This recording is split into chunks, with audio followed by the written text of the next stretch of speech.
Hey everyone, Noble Comics here. It's been a minute since I've done one of these, the Who Is, basically, videos, breaking down some of the main characters from my first book, Cardinal, Cult, and Punishment, coming out this year. And we did the first two parts of it. We did Cardinal, and then we did Disciple. But there's always been, and I've talked about in those videos, sort of the third aspect to this hate triangle, I guess you could call it. And that's Ryan Starr. He's sort of the third piece of that puzzle. And so let's break down who this character is. So the broad strokes is he's been the main villain for Cardinal for years.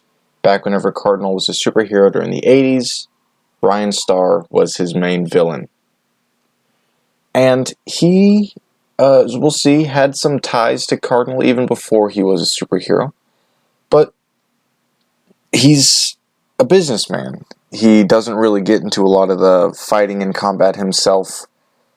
He's always been a little bit more professional. He's very wealthy, very smart, and stays within the public eye. You know, city likes him, the people like him.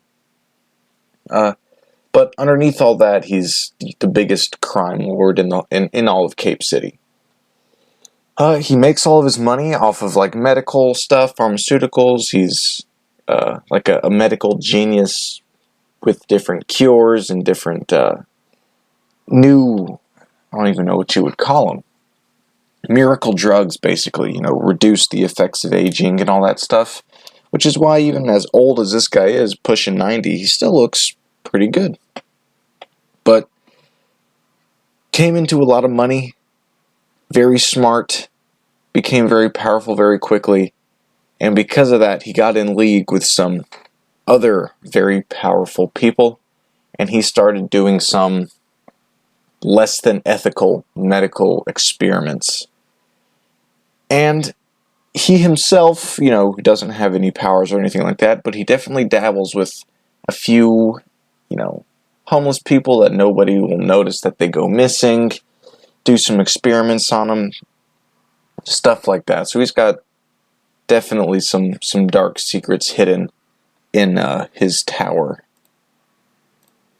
Different pictures here. So this was the first time that Cardinal and Starr meet again after that 30-year gap. Always a thorn in each other's side. Though, as we'll sort of come to see, Starr is most of the time a couple steps ahead of Cardinal. Like I said, he's a very smart, very rich man, controls most of the city's crime, controls most of the city in general. And all basically in the public light. They can't pin anything on him. Most of the ordinary citizens think he's great, you know, giving them cheap, good medicine, all that stuff. But underneath, he's a pretty evil guy. Here we see Starr confronting Disciple, because, like I said, the three parts to this is, you know, Cardinal versus Disciple, Disciple versus Starr, Starr versus basically everybody. Because the problem is, you know, he runs all the crime. Cardinal's been retired for 30 years, so his crime empire has grown and run rampant. But now Disciple's here, this crazed killer, killing criminals, and so Starr needs to put an end to that. Cardinal needs to step in and make sure that his city isn't torn apart. So it's a vicious cycle between the three of them. And here's him here thinking he's got Disciples surrounded, though as you can see, doesn't work out too well for his guys.